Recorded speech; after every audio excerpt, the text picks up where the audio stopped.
Daily Words of God. Can you see the substance of God's wrath in His destruction of Sodom? Is there anything mingled within His rage? Is God's rage pure? To use man's wording, is God's wrath unadulterated? Is there any ruse behind His wrath? Is there any conspiracy? Are there any unspeakable secrets?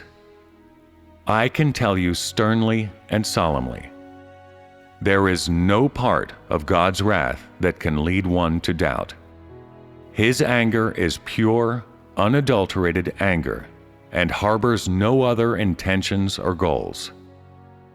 The reason for His anger is pure, blameless, and above criticism. It is a natural revelation and display of His holy substance. It is something that none of the creation possess. This is a part of God's unique righteous disposition. And it is also a striking difference between the respective substances of the Creator and His creation. Regardless of whether one becomes angry in the sight of others or behind their backs, everyone has a different intention and purpose.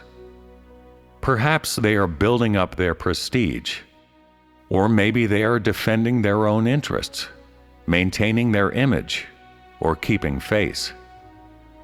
Some exercise restraint in their anger, while others are more rash and flare up with rage whenever they wish without the least bit of restraint.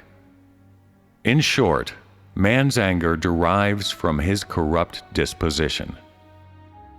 No matter what its purpose, it is of the flesh and of nature.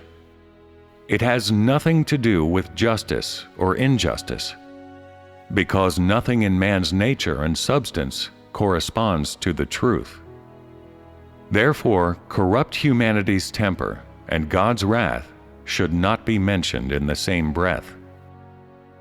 Without exception, the behavior of a man corrupted by Satan begins with the desire to safeguard corruption, and it is based on corruption. Thus, man's anger cannot be mentioned in the same breath as God's wrath, no matter how proper it may seem in theory. When God sends forth His rage, evil forces are checked, evil things are destroyed, while just and positive things enjoy God's care, protection, and they are allowed to continue. God sends forth His wrath because unjust, negative, and evil things obstruct, disturb, or destroy the normal activity and development of just and positive things. The goal of God's anger is not to safeguard His own status and identity, but to safeguard the existence of just, positive, beautiful, and good things. To safeguard the laws and order of humanity's normal survival. This is the root cause of God's wrath. God's rage is a very proper, natural, and true revelation of His disposition.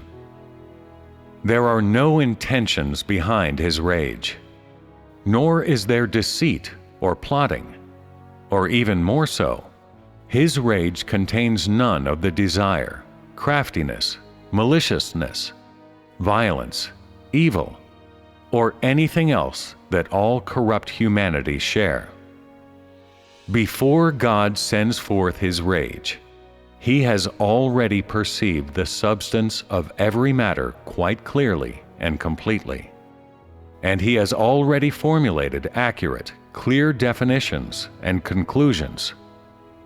Thus, God's objective in every matter He does is crystal clear, as is His attitude. He is not muddle-headed. He is not blind. He is not impulsive. He is not careless. More so, He is not unprincipled. This is the practical aspect of God's wrath. And it is because of this practical aspect of God's wrath that humanity has attained its normal existence. Without God's wrath, humanity would descend into abnormal living conditions. All things just, beautiful, and good would be destroyed and cease to exist. Without God's wrath, the laws and order governing creation would be broken, or even utterly subverted. Since the creation of man, God has continuously used His righteous disposition to safeguard and sustain humanity's normal existence. Because His righteous disposition contains wrath and majesty, all evil people, things, objects, and all things that disturb and damage humanity's normal existence are punished, controlled, and destroyed because of His wrath. Over the past several millennia, God has continuously used His righteous disposition to strike down and destroy all kinds of unclean and evil spirits which oppose God and act as Satan's accomplices and bailiffs in His work of managing humanity. Thus, God's work of the salvation of man has always advanced according to His plan. This is to say that because of the existence of God's wrath, the most righteous cause among men has never been destroyed.